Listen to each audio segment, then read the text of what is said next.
হুম, হুম।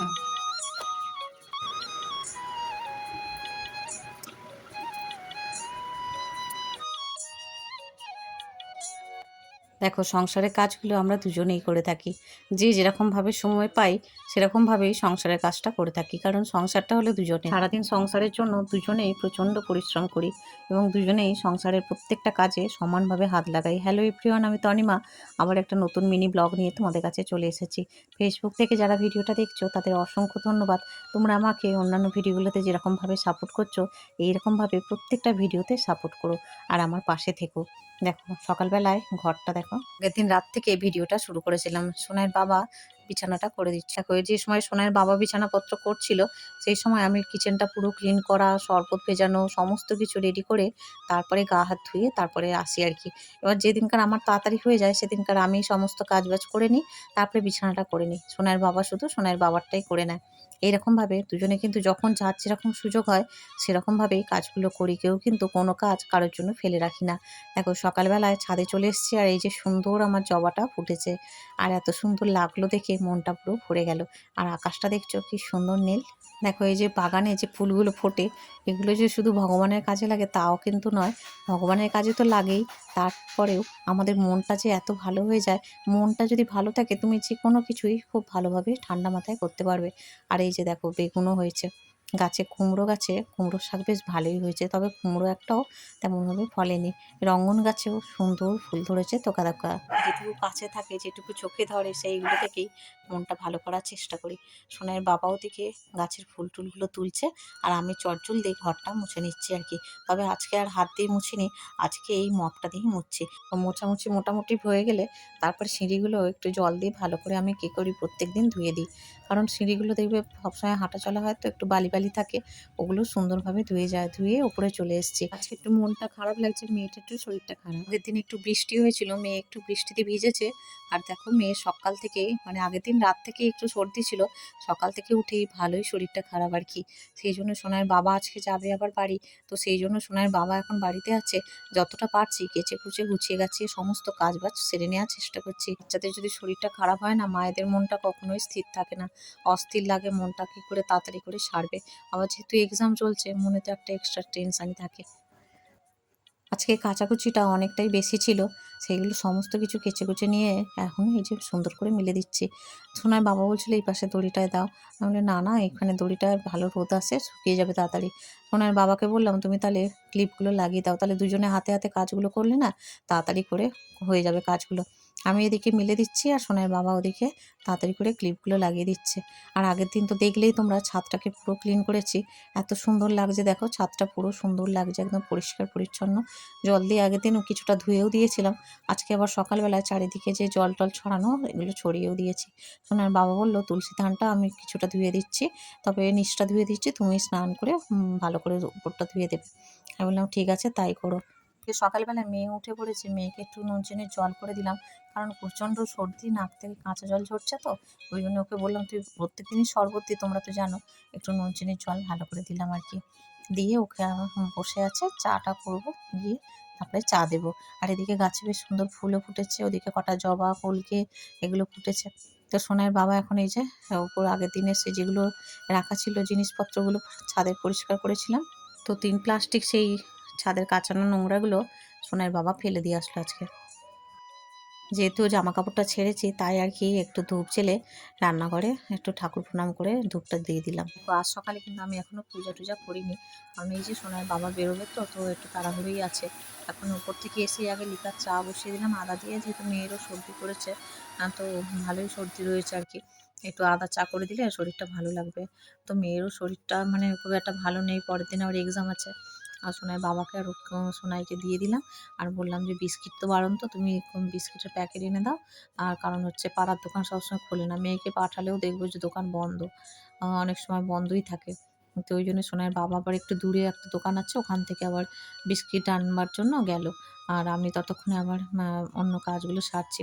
মানে বললি না সকালে বেলা এত কাজের চাপ থাকে, একটার পর একটা কাজ মানে শেষ হয় না। তো সেই জন্য আর কি মোটামুটি সোনার বাবা আসার পর বললো, জামা কাপড় পরছে, বললো এটা একটু ইস্ত্রি করে দাও ভালো হবে। তাহলে আমি কেচে রেখেছিলাম, ইস্ত্রিটা করা হয়নি, তো এখন ইস্ত্রি করে নিচ্ছি। তো আর এই যে দেখো বাবা এখন রেডি হয়ে এখন বেরোচ্ছে। এখন তাও 7:30 বেজে গেছে। আর যতটা তাড়াতাড়ি পারে বেরোবে। বললো যে তাড়াতাড়ি রোদ ওঠার আগে আমি যাতে পৌঁছে, রোদ তো উঠেই গেছে, তো যতটা তাড়াতাড়ি সম্ভব আর কি। যাই হোক, এরপরে আমি আমার মেয়েকে পড়াতে বসবো। আর শরীরটা ঠিক নেই বলে খুব একটা বেশি আর আজকে কিছু করব না, পড়ানোর চাপ দেবো না। যতটা পারবে একটু আধটু দেখিয়ে দেবো। তো সোনাইকে বললাম, তুই বস, নিচে যেতে হবে না, আমি নিচে যাবো একেবারে। আর কয়েকটা নিচের কাজ আছে, সেগুলো করে একদম চলে আসবো। উঠান তো সকাল সকালই লিপে দিয়ে চলে এসেছি।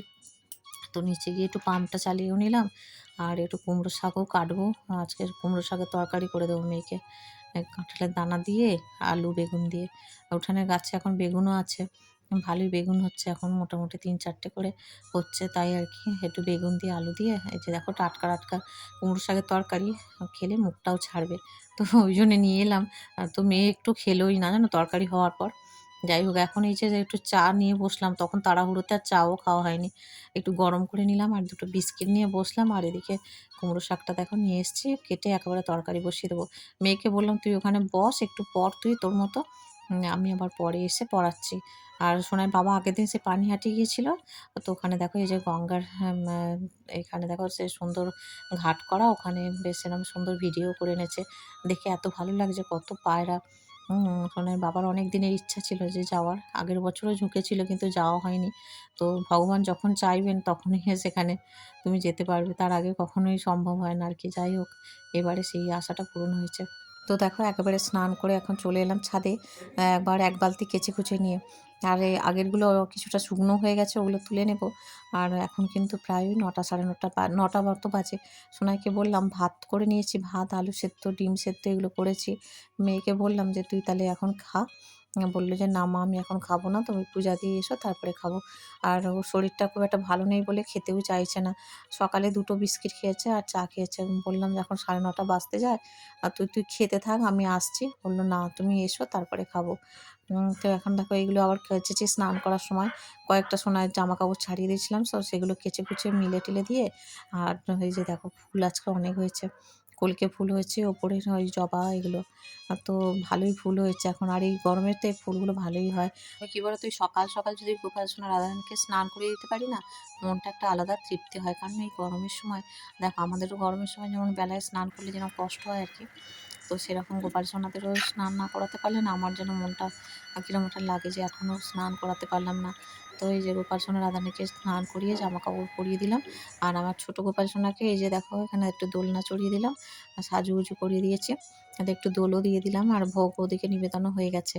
দেখো আকন্দ ফুলও ভালো ফুটছে, তো মহাদেবকে আকন্দ কলকে দিয়ে এখন বেশ পুজো দিতে পারছি, মনটা মানে ভালো লাগছে। আর এই যে মাকে লাল জবা দিয়ে সুন্দর করে সাজিয়ে দিয়েছি। এরকমভাবে সমস্ত ভগবানকে সুন্দর করে ফুল, দুব্বো, তুলসী এরকমভাবে যে যে ভগবানকে যেটা দেওয়ার, তো সেরকমভাবেই সুন্দর করে সাজিয়ে গুছিয়ে মহাপ্রভুকে ধুতিটা চেঞ্জ করে দিয়েছি, স্নান করে দিয়েছি। তো যাই হোক, পূজার কাজকর্ম আমার মোটামুটি হয়ে গেল, এবার মনটা আমার শান্তি। নিচে সেই মেয়েকে একটু আলু সেদ্ধ দিয়ে ভালো করে ভাত মেখে দিলাম, আর কাঁচা লঙ্কা একটু মেখে দিয়েছি। আর একটু ঝাল ঝাল লাগলে মুখের স্বাদটা ফিরবে আর ভালো লাগবে। সর্দি মুখে কোনো কিছুই ভালো লাগে না খেতে, মেয়ে তো খেতেই চাইছিল না, তবু মাখিয়ে ঝুঁকিয়ে দিতে একটু খেলো। আর এদিকে ওপর থেকে শুকনো জামা কাপড়গুলো এনে এখানে রেখে দিয়েছি, আবার এদিকে মেয়েকে পড়াও দিয়েছি। আর মেয়ের শরীরটা খুব একটা ঠিক নেই বলে দেখো গায়ে আবার এই গরমের মধ্যে আবার একটা মানে নাইটি আমার চাপা দিয়ে রেখেছে। এদিকে কাজও দিয়ে দিয়েছি, আর ওখানে বললাম, শোনাই তুই এক জায়গায় বস, আমি কাজ দিয়ে তারপর তুই কাজগুলো করবি। আমি ততক্ষণ ওদিকে রান্নাঘরের মানে কিছু কাজ বাকি আছে, তরকারি করব, ওকে একটু আলু সেদ্ধ ডিম সেদ্ধ এগুলো করে রেখেছি, একটু ডিমের ঝোল করে দেবো। তাহলে কি বলতো, মুখে স্বাদটা ছাড়বে। একটু ঝাল ঝাল মতো হলে দেবো সর্দির সময়, তাহলে খেতে পারবে আর কি। মিনি ব্লগটা আর বেশি বড় করিনি, এই পর্যন্ত রেখেছি। এরপরে কি রান্না করলাম সেগুলো পরের ভিডিওতে তোমাদের সাথে শেয়ার করব। আজ এই পর্যন্তই রাখলাম, বাই বাই।